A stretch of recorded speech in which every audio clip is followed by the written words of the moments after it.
Մարզահամերգային համալիրում եվրոպացի առաջնորդներն են եվրոպական քաղաքական համայնքի 8-րդ գագաթնաժողովին մասնակցում, այսօր հարցախայերը այստեղ են մի շարք պահանջներով Արցախ վերադարձի, գերիների վերադարձի հարցով։ Դուք ինչ ակնկալիքներ ունեք եվրոպացի առաջնորդներից, արդյոք նրանք կլսեն արցախահայերի բարձրացրած բողոքի ձայնը։ Ճիշտն ասած, ես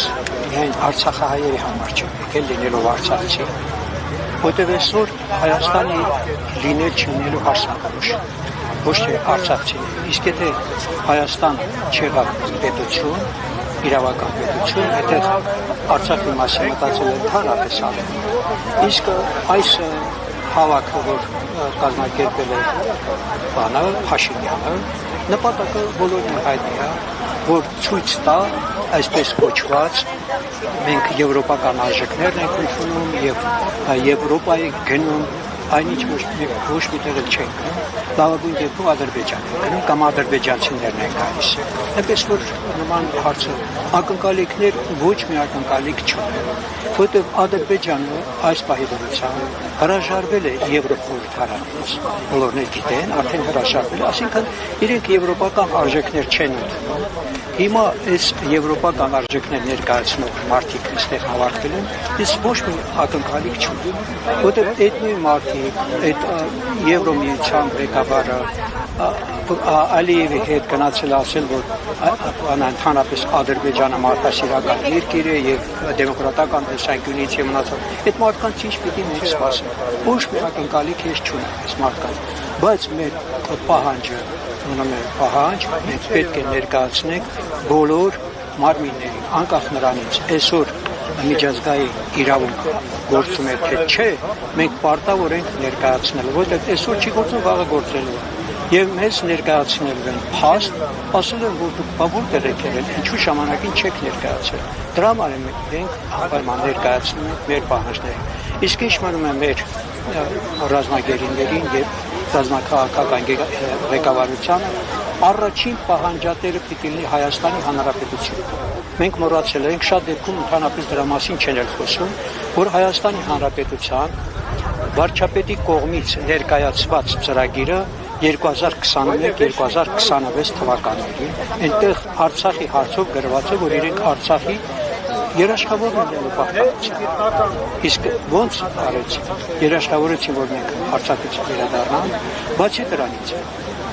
ունենք մենք փախստականների մասին օրենք, Հայաստանի Հանրապետության փախստականների մասին օրենք։ Այնտեղ հստակ տված է փախստական կարգավիճակ ունեցողներին պետությունը պարտավոր է ապահովել կացարաններով եւ սնունդով։ Սնունդը թողենք իրենց, թող իրենք որտեղ շատ են սիրում, բայց կացարաններով այս պահի դրությամբ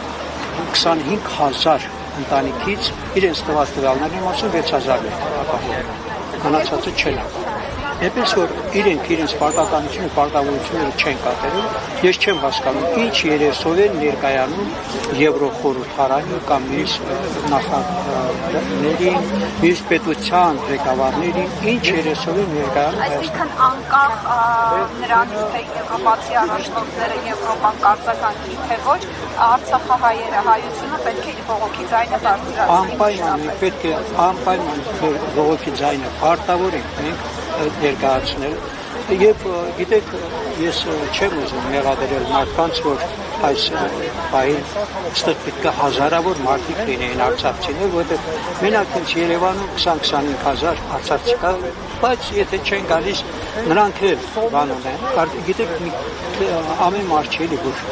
կարողանում են չէ վերջ պայքարել, հոգնում են մարդիկ, ցանցրանում են, հետո շատերը հուսահատված են նման հարցեր կան, դրա համար են ասում։ Եվ բացի դրանից շատ-շատերը կան բաներ, որ չեն հասկանում։ Ադրբեջանցիները ներդեմ բլոկադան, որ ասում կազմակերպել են։ Գիտեք, մարդկանց շատ-շատերի մոտ բնավորություն է փոխվում։ Մարդիկ արդեն դառել են օրվա հացի կարում։ Հիմա այդ մարդիկ եկել են այստեղ, որոշները արդեն ինչ-որ աշխատանք ունեն, որոշները, եւ այդ փոփոխությունը դեռ իր իներցիայով գնում է։ Դրա համար ես շատ դեպքում լինելով արցախցի, իհարկե իրավունք ունեմ ակամ ասելու, բա որտեղ եք, ինչու չեք գալիս, բայց միևնույն ժամանակ աշխատում են հասկանալ մարդկանց։ Եվ բացի դրանից իշխանությունների այս գործելավոճը ազատ խոսքի, այսպես կոչված այդ ազատությունը, որ Հայաստանը օգտագործում է։ Ցանկացած մարդ երկու բառ ասում, ինչ որ մի ստից բան է գալու եւ ձերբակալում։ Պատկերացրեք, այստեղ գալու ժամանակ ինձ զգուշացնում է, որ զգուշ բան ասում։ Ոչ կարելի է դավաճանին չասել դավաճան։ Եվ ինձ համար կա նաև մի հետաքրքիր հանգամանք, եթե բոլոր կուսակցությունները այս պահի դրությամբ ասում են, որ Նիկոլ Փաշինյանը դավաճան է, բայց իրեն ընդունում են որպես ոչ թե դավաճան, այլ գիտեք, այդ մի ժամանակ էլ բանակում են ասում թշնամի մի ասեցեք հակառակորդ։ Հիմա եթե դուք հարգելի կուսակցության ներկայացուցիչներ, եթե դուք եւ բացայտ ասում եք, որ Նիկոլ Փաշինյանը դավաճան է, այսինչ չէ, բայց որպես հակառակորդ գնում եք հետո որպես մրցում։ Դա ինձ համար ճիշտ ասած աբսուրդ է, ես չեմ միևնույն ժամանակ ես կուզենայի դիմել բոլոր քրիստոնյաներին,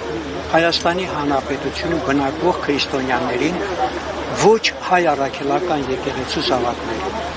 ուր մնաց ձեր քրիստոնեական համերաշխությունը, երբ վեհափառի դեմ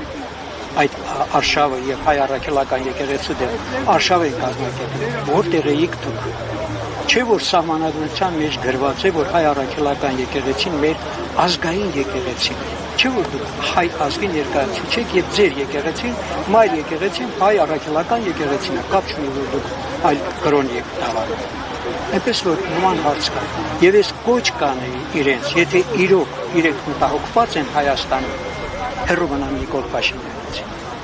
Ձեռնպահ չմնան, գոնե հեռու։ Շնորհակալ եմ։ Աղջիկս եկել է այստեղ ասում այն բանը։